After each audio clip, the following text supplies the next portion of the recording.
लेकिन चलिए इस बीच अब बातचीत करने के लिए मैराथन ट्रेंड पीएमएस के सीईओ अतुल सूरी साहब, एनविजन कैपिटल के नीलेश शाह और मार्केट एक्सपर्ट राहुल अरोड़ा सब के सब जुड़ते हुए आप सबको फेस्टिव ग्रीटिंग्स, आप सबको दीपावली की खूब खूब शुभकामनाएं। अतुल सर, पहले आपके पास आ रहा हूं। पिछला साल अब क्या है, जब से हमने 2020 के कोविड के बाद से शेयर मार्केट की शुरुआत करी थी, हम सब ज्यादातर रिटेल ने एक तरफा मूव थे, मजा आता था। ये पिछला संवत सारा मामला गड़बड़ा गया, कुछ कमा के नहीं दिया बल्कि कुछ जो कमाया था वो भी थोड़ा बहुत गवा ही दिया पिछले साल हमने।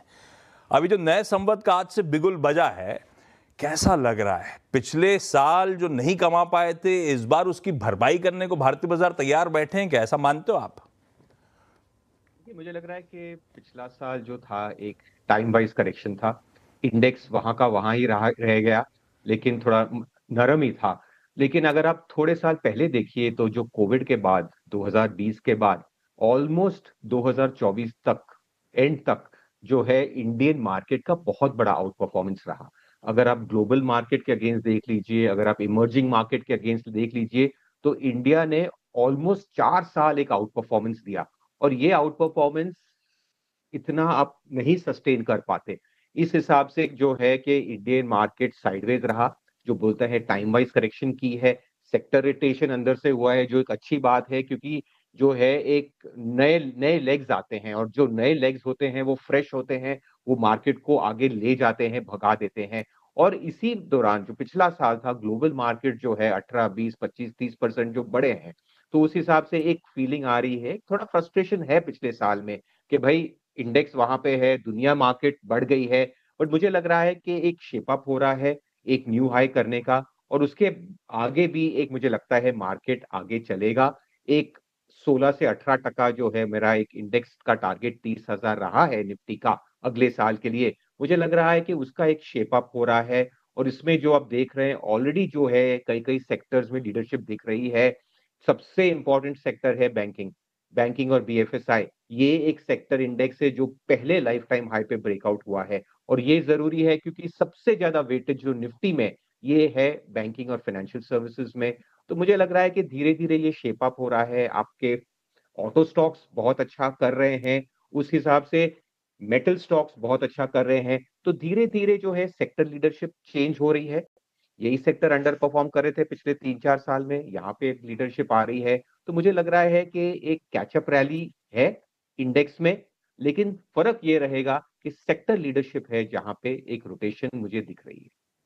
नहीं, ठीक बात है। कई साल बहुत आउट परफॉर्म करा, वैल्यूएशन हो सकता है काफी स्ट्रेच हो गए हो, तो थोड़ा सा कूल ऑफ करने की जरूरत थी, और पिछले संवत में कुछ हद तक वो एवरेजेस ने प्ले आउट भी करा। खैर, मैराथन ट्रेंड्स में आप लोग अभी भी रुझान बनाए हुए हैं, लग रहा है अभी भी वो पॉकेट आउट परफॉर्म करेगी। सोने चांदी में अभी भी मीनिंगफुल एलोकेशन कंटिन्यू कर रहे हो या आप लोग मुनाफा बांध रहे हो?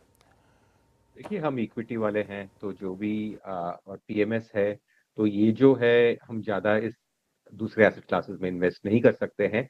हाँ, एक ओपिनियन होता है, क्योंकि मार्केट्स है, दूसरे एसेट क्लासेस देखते हैं, उसका इम्पैक्ट होता है। देखिए, जो प्रेशियस मेटल्स होते हैं, अगर आप इनका लॉन्ग टर्म चार्ट देखिए तो इनके मोमेंट्स होते हैं। ये कभी 10-10 साल कुछ नहीं होता, और फिर 2 साल में कर जाते हैं जो 10 साल में नहीं किया।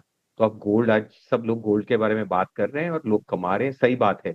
बट अगर आप पीछे जाके देखिए तो ऐसे ऐसे 10-10 साल निकल गए हैं जहां पे गोल्ड में कोई एक्शन नहीं था, कोई बात नहीं करता था। हाँ, जहां भी पैसा बनता है, जहां भी ट्रेंड होता है, तो लोग उसकी बात करते हैं। आप कहीं भी आज चले जाइए, जैसे मैं बता रहा था पहले कि जो मेरा पर्सनल ट्रेनर है, वो हर समय स्टॉक टिप पूछता रहता था। अब उसने स्टॉक टिप पूछना बंद कर दिया है। अब वो सिर्फ गोल्ड सिल्वर के बारे में पूछता है। तो इस हिसाब से क्या है कि रिटेल का इंटरेस्ट जो है वहां पे एक रीसेंसी बायस होती है। और सही बात में अगर आप देखिए तो the way gold has move from August parabolic, ये $3200 के से लेके सीधा 4200-300 तक था। तो उस हिसाब से मुझे लगता है कि शॉर्ट टर्म में एक बहुत बड़ा पैराबोलिक मूव हुआ है। तो शॉर्ट टर्म में मैं इसको चेस नहीं करूंगा। मुझे लगता है कि यहाँ पे करेक्शन या करेक्टिव होना चाहिए। हाँ, बट सही बात है कि अगर आप लॉन्गर टर्म चार्ट्स देखें तो पीरियड्स ऑफ अनसर्टेनिटी जब भी दुनिया में होती है, तभी लोग इस एसेट क्लास में जाते हैं। इस गोल्ड की कोई अर्निंग्स नहीं है, कोई वैल्यूएशन नहीं है, कोई फंडामेंटल नहीं है। It is just becomes a default currency. Risk जो है वो वहां पे थोड़ा मूव हो जाता है। सो ठीक। जियोपॉलिटिकली ग्लोबली अनसर्टिनिटी है, Trump continues to be in power for 3 years, तो उस हिसाब से ये एसेट क्लास रेलेवेंट रहेगा। बट ये जो मूव है, यहाँ पे मुझे डाउट है कि ये इतना सस्टेन हो जाएगा इस स्पेस पे।